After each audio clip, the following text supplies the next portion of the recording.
अच्छा, बहुत सारे लोग इस चीज़ के ऊपर क्वेश्चन भी करते हैं कि जब भी जियोपॉलिटिक्स के ऊपर या करंट ईरान-इसराइल वॉर सिचुएशन के ऊपर बात की जाए कि ट्रम्प जो अभी the new mad king of the world जो भी बात कर रहे हैं उसके पीछे मोटिव क्या है? क्या इसके पीछे जो है वो रीज़न है? मार्केट कैसे रिएक्ट करेंगी? असल में क्या है? हो क्या रहा है? किस चीज़ को छुपाया जा रहा है?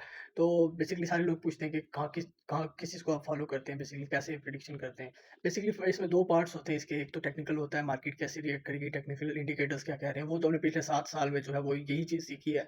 मार्केट में सब खपा-खपा के कि टेक्निकल इंडिकेटर्स को कैसे रीड करना है और उसका मार्केट का एनालिसिस कैसे करना है, टेक्निकल इंडिकेटर्स को देखते हुए, प्राइस एक्शन को देखते हुए, वॉल्यूम वगैरह को, लिक्विडिटी को देखते हुए।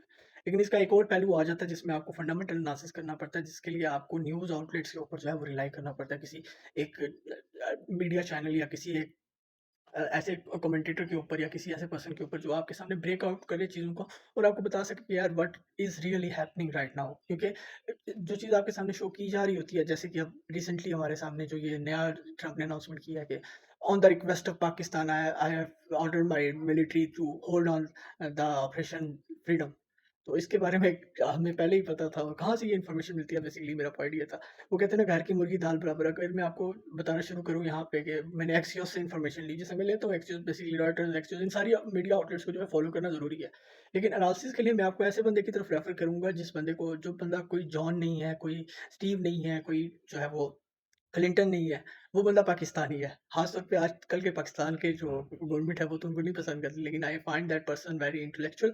और आप खुद भी उनके एनालिसिस वगैरह को सुनेंगे, ब्रेकआउट जो करते हैं ना चीज़ों को, बहुत ही बेहतरीन तरीके से करते हैं। I am talking about Mohit Peerzada, doctor Mohit Peerzada. अब आप उनके थॉट प्रोसेस के ऊपर या उनका जो बहुत सारा जो पॉलिटिकल ओपिनियन है उसके ऊपर आप जो है वो उससे इख्तिलाफ़ कर सकते हैं। हर बंदे का हक है जो है वो उनसे डिफ़र करे या वो उनके पॉइंट ऑफ व्यू से जो है वो इख्तिलाफ़ राय रखे। लेकिन जब आप उनकी चीज़ों को ब्रेक आउट करने की और चीज़ों को समझाने की, और पूरे जो पॉलिटिकल टेंशन्स चल रही हैं, जो पॉलिटिक्स पॉलिटिक्स का पूरा जंगल है ना, इसको जो है वो, इसकी जड़ें कहाँ-कहाँ तक फैली हुई हैं, इस पूरे गुच्छे को सुलझाने के लिए जो वो एनालिसिस करते हैं, वो सारी चीज़ों को पॉइंट टू पॉइंट जो है वो उनको मिला के आपको एक रियलिस्टिक जो है वो पर्सपेक्टिव आपको बताते हैं कि अभी क्या मार्केट में हो रहा है। अभी क्या मार्केट का तो नहीं बताते, ओवरऑल जियोपॉलिटिक्स में क्या हो रहा है, ट्रम्प क्या कर रहा है, इसके पीछे बिहाइंड द सीन क्या है, पाकिस्तान क्या कर रहा है, चीन क्या कर रहा है। तो उनका जो समझाने का तरीका है और उनको जो समझाने का के पीछे उनकी नॉलेज बेस है, दैट वाज़ सो स्ट्रॉन्ग।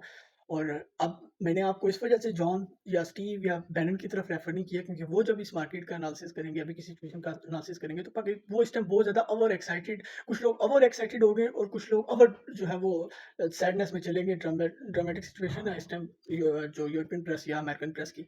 तो वो एक आपको बैलेंस जो है वो पर्सपेक्टिव या बैलेंस पॉइंट ऑफ व्यू बहुत कम दे पाते हैं। हाँ, जो न्यूज़ आउटलेट्स हैं, जो राइटर्स हैं या एक्सियोस हैं, उनकी स्टोरीज़ तो जो है वो क्वाइट सिग्निफिकेंट होती है और बड़ी बैलेंस होती है, लेकिन उनके जो कमेंटेटर्स हैं, उनका एनालिसिस करने का, वो या तो ट्रम्प के बहुत ही खिलाफ होंगे या ट्रम्प के बहुत ही साथ होंगे। तो दैट वाज़ समवन, मोहित ज़्यादा इज़ समवन जिनको मैंने काफ़ी ज़्यादा जो है बैलेंस भी पाया, और उनके एनालिसिस एक तरह का जो है वो इस दौरान जो है आपको न्यूज़ के हवाले से आप उनको पीर ही समझ सकते हैं। तो I encourage all of you to go and watch his videos और उसका उनका एनालिसिस आप फॉलो करें। उनके पॉलिटिक्स के ऊपर बेशक आप जो है उनसे इख्तिलाफ़ करें, लेकिन उनके जो प्रेडिक्शंस हैं उनके साथ आप इख्तिलाफ़ नहीं कर सकेंगे। I have learned that thing during this conflict. तो huge applause to Mohit Pirzada.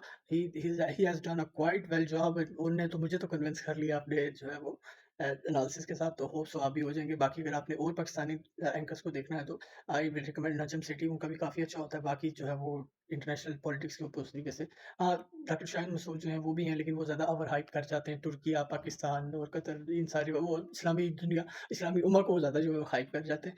पर बैलेंस के लिए इन 2 बंदों को आप देख सकते हैं। Thank you.